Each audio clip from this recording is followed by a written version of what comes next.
Welcome to the Jill on Money Show. It's Friday, November 24th, and we are here on Black Friday. I hate that term. I really do.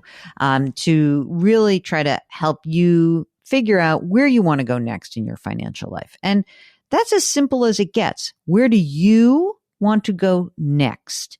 And I think that for so many of you, you're overthinking it a little bit. And if you feel like you're doing a little analysis paralysis on your situation and you just want to have a clear idea of how to move forward, we encourage you to get in touch with us. All you need to do is go to our website, jillonmoney.com, jillonmoney.com. And up in the top right-hand corner, it says contact us. Now, you know what else it says? It says register for webinars. I love that button's there, Mark. It's fantastic. And what is that all about? Well, that is about the Jill on Money live webinar series. It's really just a subscription service. Our upcoming fantastic next webinar will be on December 6th at 7 Eastern Time. And this is going to be one of those hardcore, what should you do before the end of the year kind of webinars. And if you would like to join us, you have to be a member of our community, and that will cost you $35. You'll get this webinar, you'll have access to the previous webinars, and you'll get 3 more after this. So you get 4 webinars and a lot of bonus content. You know what the bonus content that's going up this weekend is? It is amazing. It is our interview with Kathy Jones from Charles Schwab. So for all of you who have been moaning and groaning about your bond positions, Kathy is literally a bond queen. She knows so much about it. She talks about bonds in a way that you will be able to understand. And we are going on a deep dive with why you need to keep on your bond positions and not abandon ship. She does a great job of explaining that. Also, for all of you folks who are sitting there in your money market accounts and not invested, she also has a compelling reason why that is not a good strategy. So to get that interview and to sign up for the next webinar, you'll have to join Jill on Money Live. $35. It's a good deal. All right, let's do some questions from you.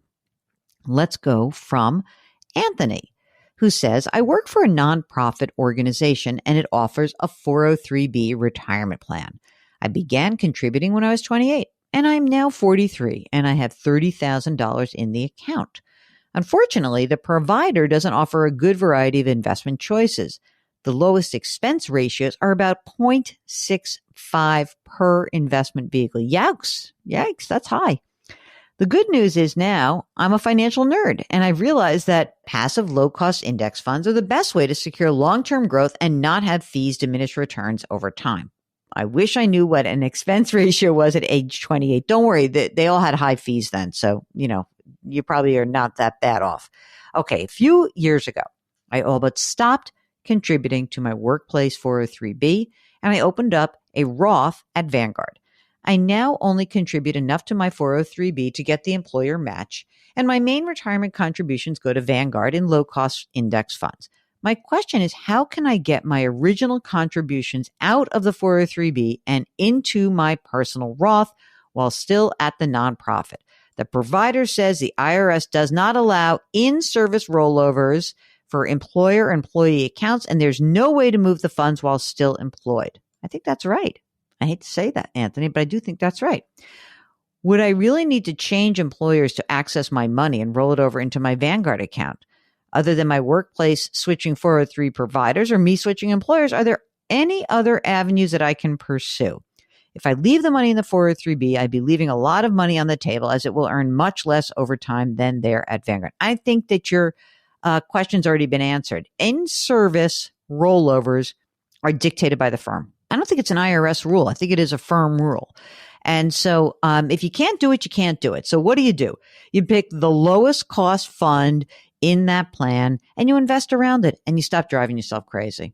That's my 2 cents. Don't you think, Mark? Anthony's ready to leave his job just to roll out his money. I'm on a new job so I can roll my 30 grand out. I mean, and you're going to move down to like you're putting less money in. So all of this is good news. You're doing what you should be doing. Okay. Stop driving yourself crazy. I'm giving you permission to stop driving yourself crazy. Okay. Here we have a question from Suzanne about home equity line of credit. Hi, Jill and Mark. I've been an on-air guest in the past. I appreciate your feedback. I have a question regarding the payoff of my HELOC. It went from 3.5 to 9.25% interest over the last several months. Holy moly. Okay. Suzanne says, I've been aggressively paying it off, but I still owe almost $19,000. I can pay between $1,000 and $1,500 a month. Some months a little more. I currently have 10 grand in savings. My job is stable. The HELOC is my only debt other than my home, which is a 2.75% interest rate. Wishing I'd done a cash out refi. 6 months bare bones emergency fund after HELOC is paid off is 20 grand. I'm contributing 10% to my 401k until the HELOC is paid off, and I will start maxing out the 401k at that point. I make $127,000 with bonus and spend about 4 grand a month outside of the home equity line of credit. I hate paying this much interest. Either way, the HELOC is going to be paid off in 18 to 24 months. I'm earning 4.35% interest on my savings. Okay, so here's the question. Do you think it's advisable to apply a chunk of my savings to this home equity line of credit? I would say no. I mean, this thing's scheduled to be paid off in max 24 months. That's going to fly by. I know. I mean, if anything, I'll tell you what I would do. If you're really like completely freaking out, maybe drop the 401k down a little bit. But even that, barely. It's going to get done. I know it's a bummer. This is the problem when you pull, you have a home equity line of credit. Sounds great at 3.5%, 9.5%, not so much. I don't think I would do much to it. I think I agree with Mark. I would just kind of keep on keeping on. If you want to do anything, maybe go to 8% on your 401k and scrimp and save and all that, but it'll get paid off. It's okay. This is from Janet. Subject, Genworth long-term care insurance. By the way, I remember when I was a financial advisor, I sold a bunch of Genworth long-term care insurance. So interesting. Okay.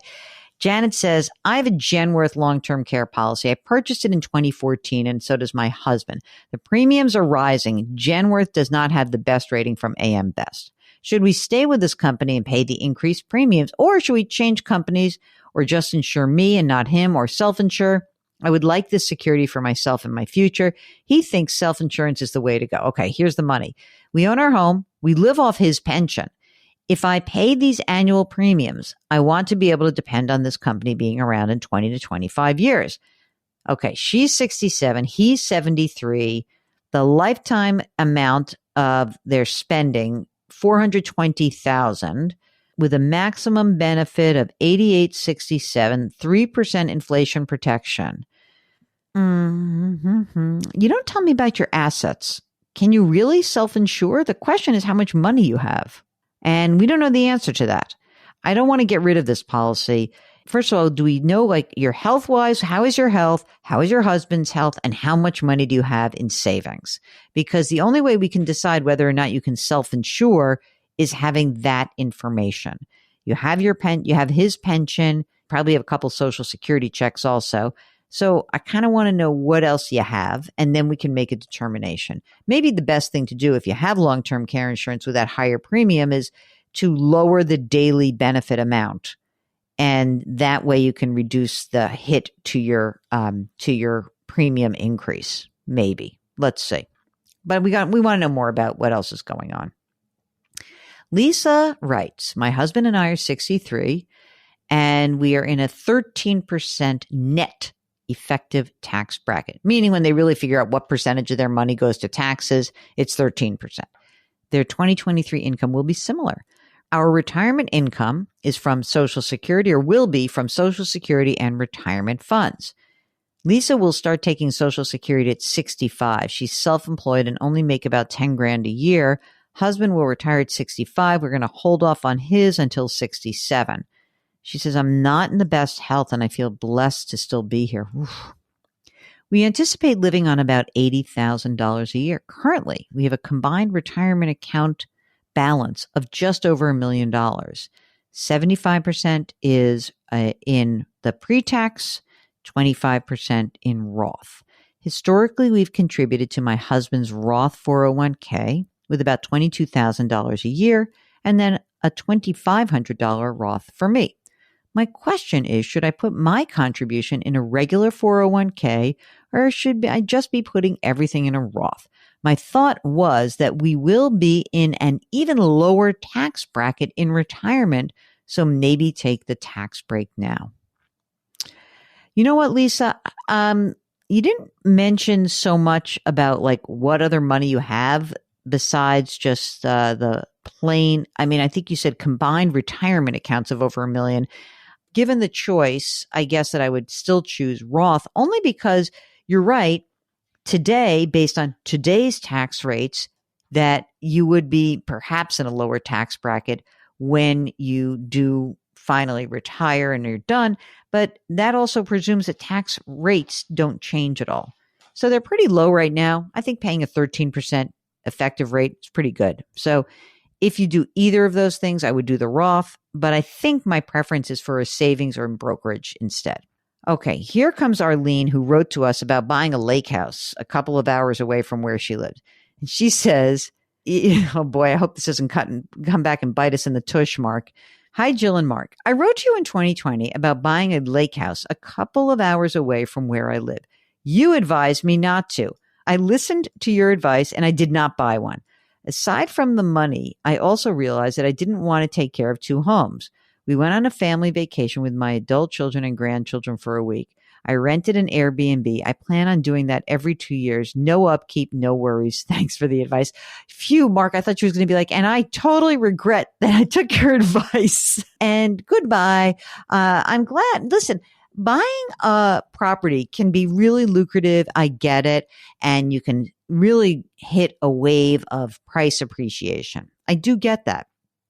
But your money is tied up and there is upkeep. Operating two households is not the easiest thing in the world. I mean, look, if you enjoy it, fantastic. You know, I'm excited for you. But I still really, really believe that for many people, you have to give yourself the option of, well, wait, maybe I don't have to do this, or maybe I do, but I just be clear. You don't have to just buy. It's not like, oh, buy and otherwise I'm a failure. So that's not the case. There are a lot of different ways to move forward, maybe owning something, having a real estate, having rental property. All these things they're tough decisions. If you're trying to grapple with them, we'd love to help you out. Just go to our website, jillonmoney.com, and click the Contact Us button. Don't forget to let us know if you'd be willing to come on the air. Hey, gang, don't forget, weekly newsletter challenge. We need 200 more people to subscribe, and Mark gets $1,000 bonus. 200 people. So many of you are listening and you don't subscribe. Don't you want him to get that credit? The gauntlet has been thrown. And so by the end of the year, we need 200 more subscribers. We'll be keeping you up to date on how things are going with that. Daddy needs some extra cash flow to finance his new house, so help him out. All right, it's Friday, and we know that you've got a lot going on out there, so thanks so much for joining us. Our music is composed by Joel Goodman, Mark Talercia, the executive producer and king of all things web, and we are distributed by Odyssey. Don't forget to subscribe to us on the Odyssey app or wherever you find your favorite podcast. And of course, as we come into this long weekend, after Thanksgiving, do something nice for someone else today. Change your work, change your wealth, change your life. Thank you for listening, and we'll talk to you tomorrow.